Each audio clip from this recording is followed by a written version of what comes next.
Hello everyone, welcome back to our channel infinite wisdom Telugu. మనందరికీ తెలుసు, మనం జీవిస్తున్న యుగం కలియుగం అని. హిందూ ధర్మం ప్రకారం మొత్తంగా 4 యుగాలు ఉన్నాయి. అవి ఏంటంటే, మొదటిగా సత్యయుగం లేదా కృతాయుగం, రెండవది త్రేతాయుగం, మూడవది ద్వాపర యుగం, అలాగే 4వది కలియుగం. కలియుగం చిన్నది, అలాగే అతి భయంకరమైన యుగం. కాలచక్రం అనేది సత్యయుగంతో ప్రారంభమై కలియుగంతో ముగుస్తుంది. మళ్ళీ తిరిగి సత్యయుగం వస్తుంది. అందుకనే దీన్ని కాలచక్రంగా పిలుస్తారు. మొదటి యుగం అయినటువంటి సత్యయుగంలో మానవులు 32 అడుగులు ఉండేవారు, అలాగే 1,00,000 సంవత్సరాలు బ్రతికేవారు. ఇక త్రేతాయుగానికి వస్తే మానవులు 21 అడుగులు ఉండేవారు, అలాగే 10,000 సంవత్సరాలు బ్రతికేవారు. ఇక తర్వాతి యుగమైనటువంటి ద్వాపర యుగంలో మానవులు 10 అడుగులు ఉండేవారు, అలాగే 1000 సంవత్సరాలు బ్రతికేవారు. ఇక చివరి యుగమైన కలియుగంలో మానవులు 6 అడుగులు ఉండి అలాగే 100 సంవత్సరాలు బ్రతుకుతారు. మొదటి యుగం అయినటువంటి సత్యయుగం యొక్క కాల వ్యవధి 17,28,000 సంవత్సరాలు. ఇక త్రేతాయుగం యొక్క కాల వ్యవధి 12,96,000 సంవత్సరాలు. అలాగే ద్వాపర యుగం యొక్క కాల వ్యవధి 8,64,000 సంవత్సరాలు. అలాగే కలియుగం యొక్క కాల వ్యవధి 4,32,000 సంవత్సరాలు అని ఋషుగణాలు చెబుతున్నాయి. ప్రస్తుతం నడుస్తున్న కలియుగంలో అధర్మం 3 పాదాల మీద ప్రయాణం చేస్తే మిగిలిన ఒక్క పాదం మీద మాత్రమే ధర్మం ఉంటుంది. ఈ యుగంలో అధర్మం శాతం పెరుగుతున్న కొద్దీ కామ క్రోధములు, రోగ దుఃఖములు పెరుగుతూ వచ్చాయి.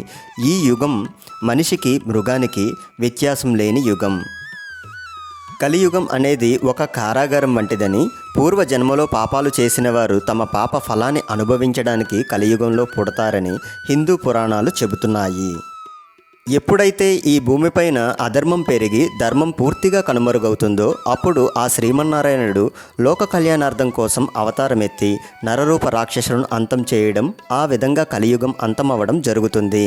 కానీ మనకి తెలియని విషయం ఏంటంటే, శ్రీకృష్ణుడు మహాభారత కాలంలోనే కలియుగం ఎలా ఉండబోతుంది, కలియుగంలో జీవించే మనుషుల ప్రవర్తన ఎలా ఉంటుందో అలాంటి విషయాలన్నీ చెప్పారు.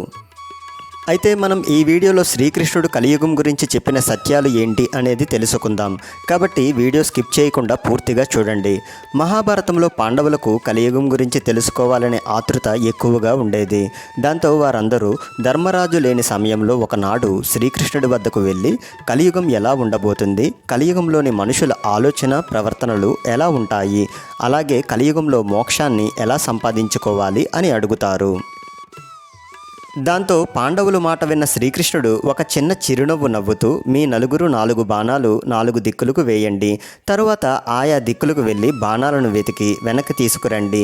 అలాగే మీకు అక్కడ ఏ దృశ్యం కనిపిస్తుందో అది మీకు ఎలా కనిపిస్తుందో నాకు చెప్పండి అని శ్రీకృష్ణుడు చెప్పడం జరుగుతుంది. నలుగురు పాండవులు తలో దిక్కుకు బాణం వేసి ఆయా దిక్కులకు వెళ్తారు. కానీ ఆ వనంలో పాండవులకు కనిపించిన దృశ్యాలు వారి వెన్నులో వణుకు పుట్టించాయి. దాంతో పాండవులు శ్రీకృష్ణుడి దగ్గరికి వెళ్ళి వారు చూసింది ఒక్కొక్కటిగా చెప్తారు. ముందుగా అర్జునుడు మాట్లాడుతూ, వాసుదేవ, నేను వనంలో ఒక కోయిలని చూశాను, అది మధురంగా పాడుతూ బ్రతికి ఉన్న కుందేలును తింటుంది అని చెప్తాడు. తరువాత భీముడు శ్రీకృష్ణుడికి ఇలా చెప్తాడు, ఒక ఆవు తన బిడ్డకు జన్మనిచ్చి తన బిడ్డపై ప్రేమతో రక్తం వచ్చేలా నాకుతోంది. అసలు ఒక తల్లి ఇలా ఎలా చేయగలదు? నేను అది చూసి ఒక్కసారిగా ఆశ్చర్యపోయాను అని చెప్తాడు. తరువాత సహదేవుడు ఇలా చెప్తాడు, నేను వనంలో 3 బావులను చూశాను. కానీ అక్కడ ఆశ్చర్యపరిచే విషయం ఏమిటంటే, చుట్టూ ఉన్న బావుల్లో నీరు ఉంది, కానీ ఒక బావి బాగా లోతు ఉన్నప్పటికీ అందులో నీరు లేదు అని చెప్తాడు. తరువాత నకులుడు ఇలా చెప్తాడు, వాసుదేవ, నేను ఒక రాయి కొండపై నుండి దొర్లుతూ రావడాన్ని చూశాను. పెద్ద పెద్ద వృక్షాలు సహితం ఆ రాయిని ఆపలేకపోయాయి, కానీ ఆ రాయి ఒక చిన్న మొక్కను తాకి ఆగిపోయింది. ఇలా అందరూ వారు చూసిన దృశ్యాలు శ్రీకృష్ణుడితో చెప్పడం జరుగుతుంది. శ్రీకృష్ణుడు అర్జునుకి సమాధానమిస్తూ, కోయిల పాడుతూ బ్రతికి ఉన్న కుందేలుని తింటుంది అని చెప్పావు కదా, దాని అర్థం ఏంటంటే కలియుగంలో మనుషులు ధర్మం జ్ఞానం తెలిసినటువంటి వ్యక్తుల ముసుగు వేసుకున్న నరరూప రాక్షసులుగా మారుతారు. మంచి మర్యాద తెలిసిన జ్ఞానవంతుల ముసుగు వేసుకున్న వీళ్ళు ఎప్పుడెప్పుడు ఇతర ధనాన్ని స్వాధీనపరుచుకుందామా అని చూస్తుంటారు.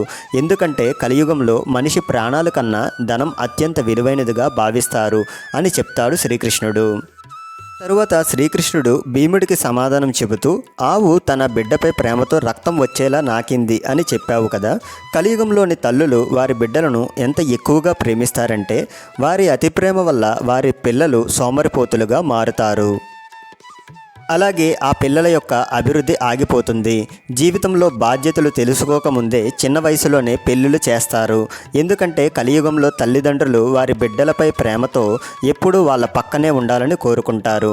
ఇలా శ్రీకృష్ణుడు వాస్తవ కథను తెలుపుతూ, నిజానికి నీ కొడుకు కాదు, వాడి భార్య సొంతం, కూతురు ఆమె భర్త సొంతం, శరీరం మృత్యువు సొంతం, ఆత్మ పరమాత్మకు సొంతం అని చెప్తాడు. తరువాత శ్రీకృష్ణుడు సహదేవుని వద్దకు వెళ్ళి ఇలా సమాధానమిస్తారు. నిండుగా ఉన్న 2 బావుల మధ్యన ఖాళీ బావిని చూశావు కదా. దానికి అర్థం కలియుగంలో ధనికులు వారి విలాసాలకు, విలాసవంతమైన జీవితానికి కొన్ని లక్షలు, కోట్లు ఖర్చు చేస్తారు. కానీ తన చుట్టూ ఉన్న సమాజంలో ఆకలితో అలమటిస్తున్న, సతమతమవుతున్న పేదవారికి ఏ సహాయం చెయ్యరు. చివరకు రక్త సంబంధీకులు ఆకలితో చనిపోతున్నా కూడా అలా చూస్తూ ఉంటారు, కానీ సహాయం మాత్రం చేయరు.